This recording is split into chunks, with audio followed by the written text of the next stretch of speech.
Ms. President, thank you for joining us today. We would like to start this talk by knowing more about the global initiative on IHL and what has been achieved so far. Thank you for having me. The global initiative was founded by 6 countries. Jordan was one of the 6. And it's an exceptional measure, an exceptional process that we have launched together, responding to the fact that we see an increase in armed conflicts. We are classifying as the International Committee of the Red Cross today approximately 130 armed conflicts around the world, international and non-international armed conflicts. This is too many, and we have seen an escalation counting today twice as many as 15 years ago. So we have to find a way to de-escalate. And the respect for international humanitarian law is the key today to de-escalate armed violence. And we are happy to work with 90 states in the meantime on advancing this initiative towards an international meeting which will take place next year. Yes.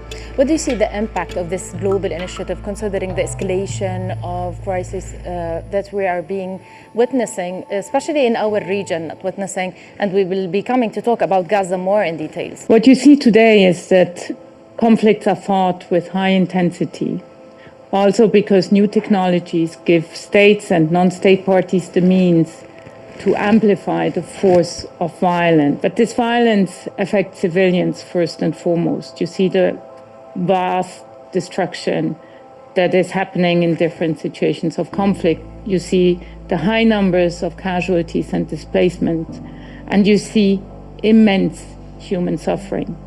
Much of this, if not most of this, could be avoided if the rules of war are better respected.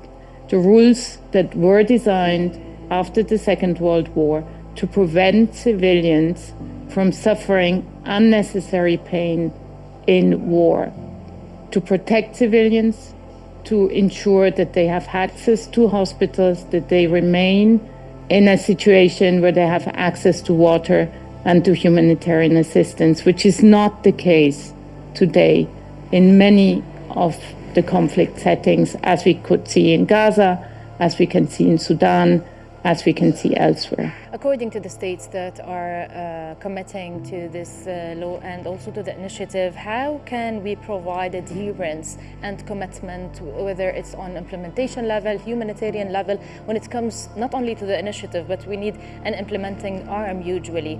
Is there a vision towards that when it comes to implementation on the ground, especially to providing more support to implementing the law and committing to it? The Geneva Conventions, adopted in 1949 and which entered into force in 1950, are today ratified by all states. It's the primary responsibility of states to comply what is written and defined in the Geneva Conventions. Now, the legal obligation is clear, but what we need to align is how these rules are being interpreted.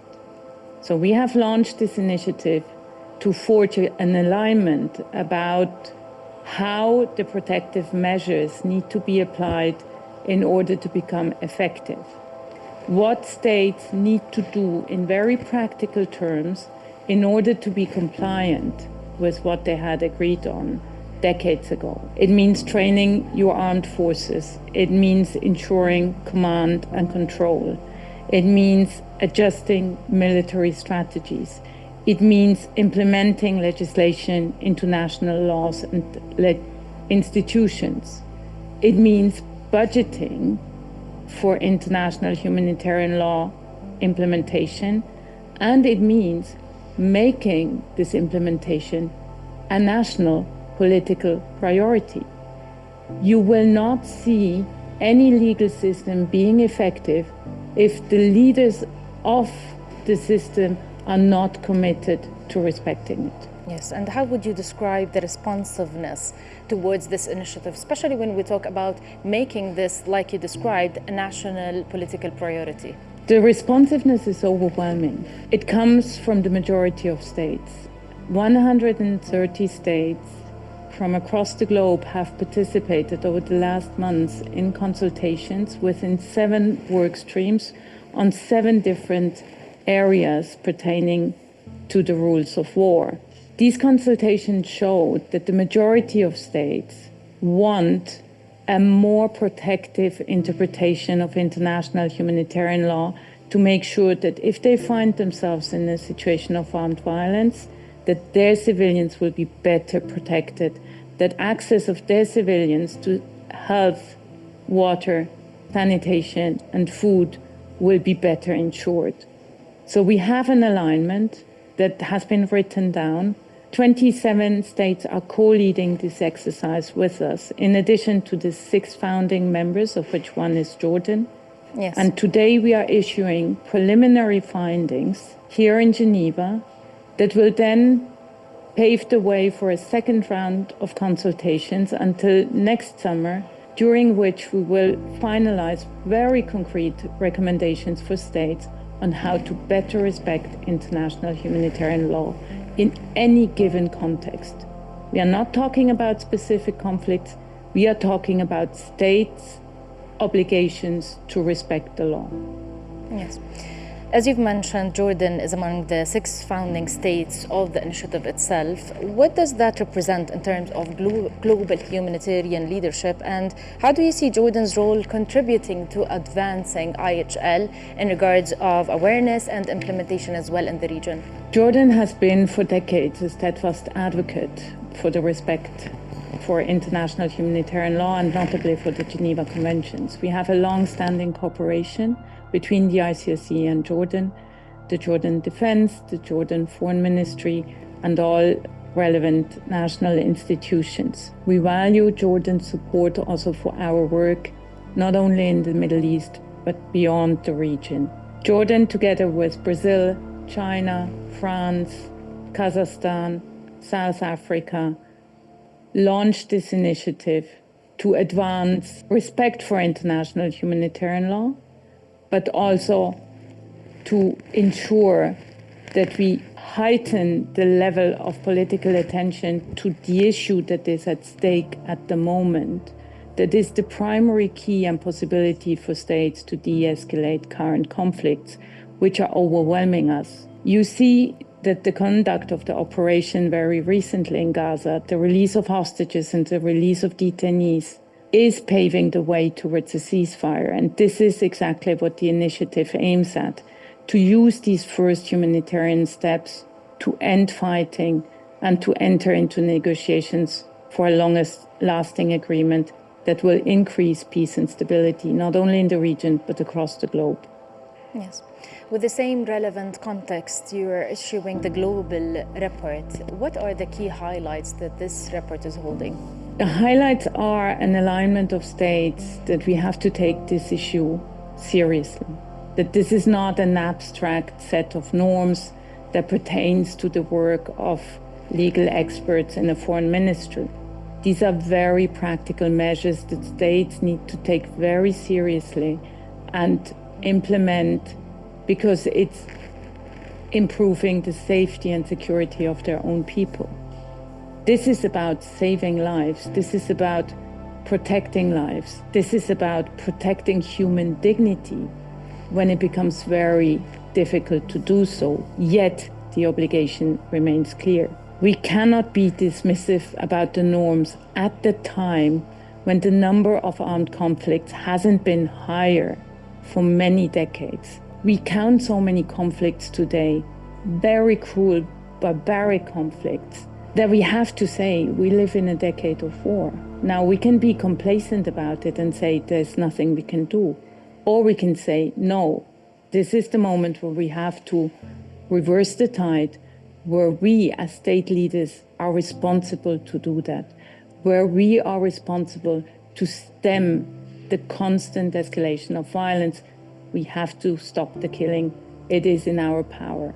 Yes, as you mentioned, this is not related to a specific conflict in particular, but zooming in a little bit to our region, we cannot help but to talk about Gaza, the situation, and in particular the humanitarian situation in general. So if we want to describe what's going on so far before the ceasefire and now what will be unfolding according to the recent events? My key message has been the ceasefire has to hold. There's no return without this becoming a return to utmost horror for the civilians involved. There has been enough suffering, that there has been unmeasurable suffering over the last 2 years in Israel, in Gaza, but also elsewhere. It has to stop. No matter what, we will continue working with the parties. We will continue calling on the constructive approach, on the constructive will to find solutions so that we can finalize the implementation of the current agreement and ensure that there's a pathway towards a lasting solution. We count on state leaders who have an influence on the situation to hear us, that there cannot be a return to violence. We need to heal. We need to find possibility to recover and to reconstruct what has been destroyed. And just to give a closer example to what you have already explained and described towards the initiative and also what we're getting out of the report, how can the global initiative help, for example, ensure continued respect for IHL and protection of civilians in such sensitive conflict? Now, the conflict has ended in Gaza so far and we're looking for the ceasefire, but the respect is still required so that we don't go back into the same cycle. Look, the law is only effective if there's political will to implement it. Everything you need towards a lasting ceasefire and a political solution in Gaza starts with what is written in the Geneva Conventions. Trust me, it's very practical and it's doable. We have been proving over and over again that it is doable if the parties are willing to engage. As for the ICRC, we cannot put human life on a scale. For us, a human life is a human life. The same rules apply to everyone. The same rights apply to everyone. And this is the guarantee that we have to create space for parties to engage constructively over something that is very difficult to overcome. You need neutral intermediaries that remind you that humanity applies to everyone if you want to ensure safety and security for your people. So what we have as a basis for this initiative's success is the commonality of rules that everybody finds necessary to provide security and safety for their own people. And we have the simultaneous approach, addressing all states at the same time to respect the same rules in our common interest, and to do this in a non-transactional way. You have to respect the law no matter what the other side does. And if you have influence on your parties that are working with you, if you have influence on your friends, if you have influence on friendly states, use this influence to convince each and every state leader that only if we adjust our politics and tactics to agreeing that there is a minimum of humanity that we always have to preserve at all times, we will be able to de-escalate and we will be able to come back to a more peaceful situation also in the Middle East. But it requires will, it requires leadership, and it requires recognition that this is the more effective way towards peace than returning to arms and armed violence. And it applies to all. It applies to state and non-state actors. They both carry obligations towards their people. They both carry obligations towards the ones they want to serve and the ones they want to follow them.